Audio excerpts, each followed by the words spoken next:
Namasté. Bienvenue sur la chaîne Boguru Mario.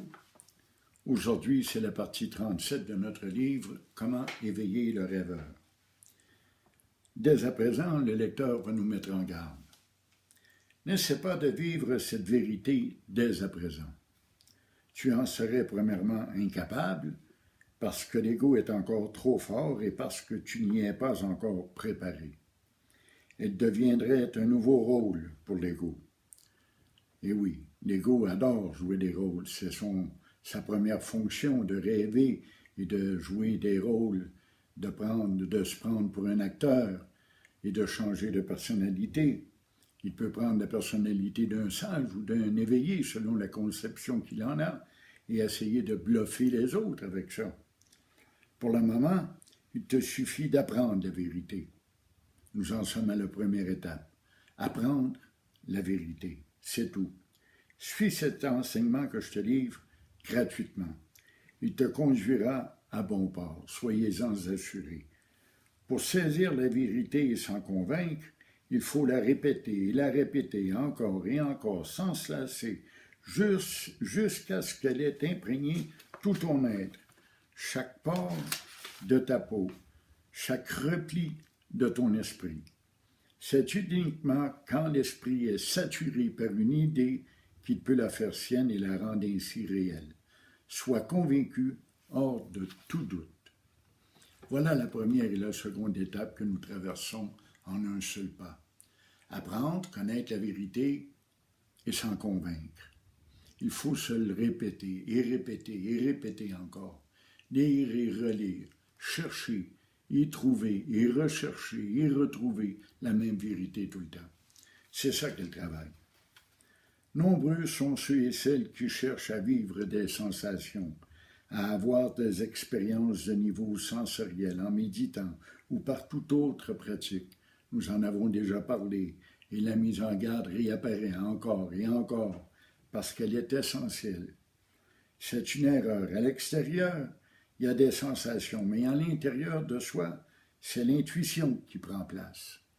Nous l'avons dit, l'outil de progression spirituelle, c'est l'intuition, comme les raquettes pour l'Esquimau qui lui permettent de marcher dans la neige. Or, l'intuition n'est pas quelque chose de physique. Elle est psychique, donc sans sensation. On peut percevoir l'intuition, mais dès l'instant où tu essaies de la raisonner, voilà qu'elle t'échappe. C'est pourquoi, en méditant, il vaut mieux ne pas chercher de sensations extraordinaires ou hors normes. Sur certains points, nous sommes semblables à des petits robots programmés. Nous répétons les mêmes pensées sans cesse, des pensées positives ou non, mais dont les résultats sont finalement les mêmes. On en parle souvent. Peu importe qu'on pense positif ou négatif, on est toujours dans la pensée. Prends le bouffon habillé en président, il demeure quand même un bouffon. C'est ce que l'on appelle des automatismes. Ce sont des conditionnements qui prennent place non seulement au niveau de la pensée, mais aussi de l'acte. La nature nous a dotés de cette possibilité d'exécuter des tâches sans que nous ayons à y porter notre attention. Primitivement, le but était probablement de nous permettre de continuer à surveiller notre entourage et de voir arriver les prédateurs.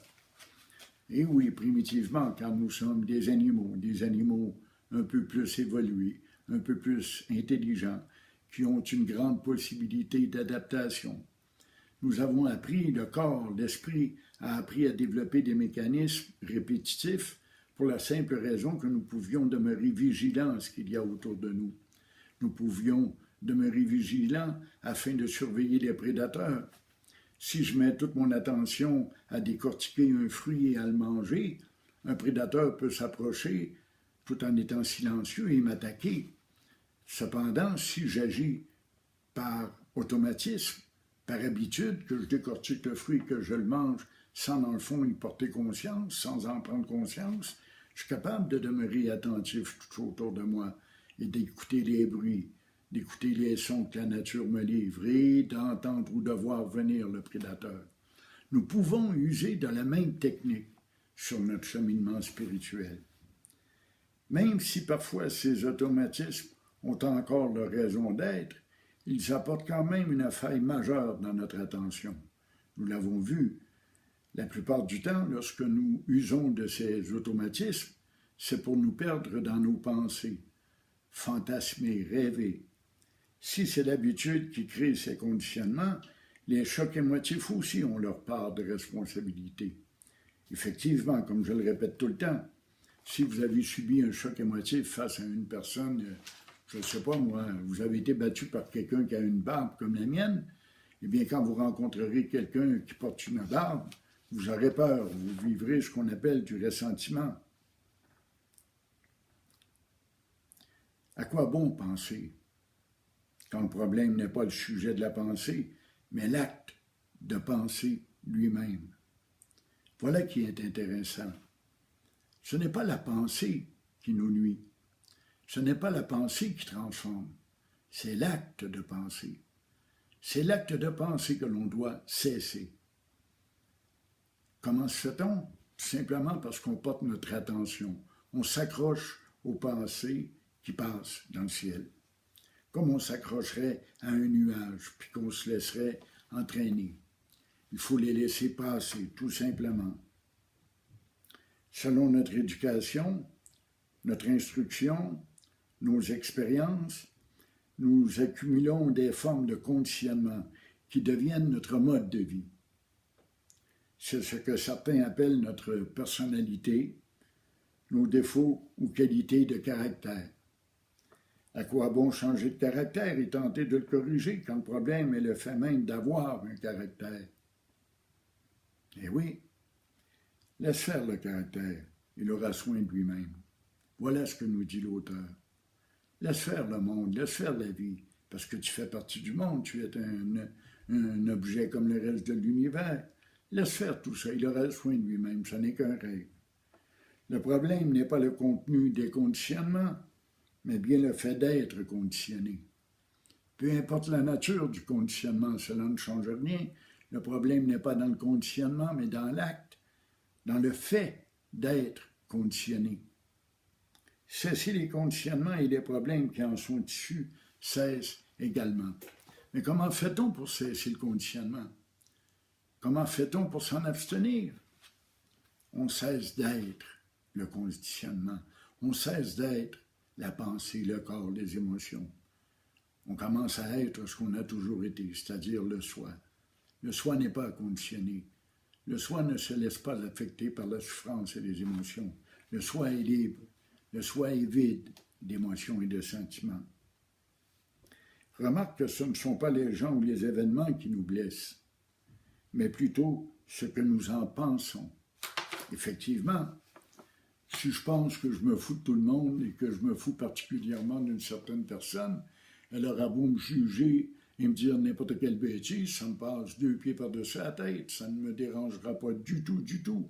Ça va glisser sur ma peau, pareil comme sur le dos d'un canard, comme sur l'eau sur le dos d'un canard. C'est plutôt mes pensées qui me blessent. Je peux voir quelqu'un qui ne me cause aucun mal et me laisser blesser parce qu'elle ne me regarde pas, par exemple, ou parce qu'elle ne me salue pas. Je vais vivre du rejet, peut-être vivre de la culpabilité, qui sait. Quand on accepte la vie telle qu'elle est et les faits tels qu'ils se présentent, tout devient égal. C'est notre pensée le problème. Nous ne vivons pas, nous pensons vivre. J'adore cette phrase. Nous pensons que nous voyons, mais nous ne voyons pas que nous pensons, disent les maîtres zen. N'est-ce pas merveilleux? Je pense voir l'arbre, mais je ne me rends pas compte. Je ne vois pas que je ne vois pas l'arbre, je pense un arbre. C'est différent. Je crois que je vis. J'ai cette image que je vis. Mais non, je ne vis pas, je pense vivre. Je vis par la pensée. Et c'est là le problème. C'est là qu'est toute la démarche. Nous pensons voir, mais nous ne voyons pas que nous pensons, nous répète encore l'auteur. Ce qui importe, c'est de se regarder penser et agir pour ainsi apprendre à se connaître davantage. Nous pourrons ainsi éviter bien des pièges. Dans un sens, il faut prendre nos distances de cet individu que nous croyons être pour l'observer, mais aussi pour finir par nous apercevoir que nous ne sommes pas ce moi, ce je. Remarque qu'il y a des caractéristiques de notre personnalité et de notre caractère sur lesquelles nous n'aurons jamais de pouvoir, malgré tous nos efforts. Il ne faut pas s'entêter à vouloir changer et se corriger. Si c'est ainsi, c'est qu'il y a une raison. Elle te dépasse probablement pour le moment, mais la raison deviendra claire plus tard. Ne force pas. On ne tire pas sur la tige d'une plante pour la faire pousser. Avec la permanence de l'éveil, tout se corrigera de lui-même. Effectivement, quand l'éveil devient constant, effectif, constant du moins dans la plupart des moments de la journée quotidiennement, le caractère change de lui-même. Naissent en nous des qualités que l'on espérait ou même des fois qu'on n'attendait même pas. Il se développe une compassion, un amour, mais un amour égal pour toute l'humanité. Il se dégage une force, une sagesse qui se resplendit par les yeux, parce qu'on dit que les yeux sont le miroir de l'âme, par exemple. Alors cette sagesse, cette énergie irradie des yeux. Les gens s'en rendent compte et ils sont portés à venir nous demander conseil, à venir nous consulter, à venir nous rencontrer et même à nous aimer. Mais ce n'est pas ça le but. Ce n'est pas de se faire aimer de tout le monde. Ce n'est pas de devenir un conseiller juridique ou un conseiller matrimonial. Ce n'est pas un jeu, ce n'est pas un nouveau rôle que nous entreprenons à nouveau. Le truc, c'est tout simplement de nous éveiller pour nous rendre compte que ce monde est un rêve et que nous vivons dans ce rêve. C'est tout pour aujourd'hui. Encore une fois, comme d'habitude, eh bien, je vous invite à vous abonner à la chaîne Bougourou Mario et vous pouvez me faire parvenir vos questions et vos commentaires à Bougourou, BOGOUROU, @gmail.com. Merci infiniment.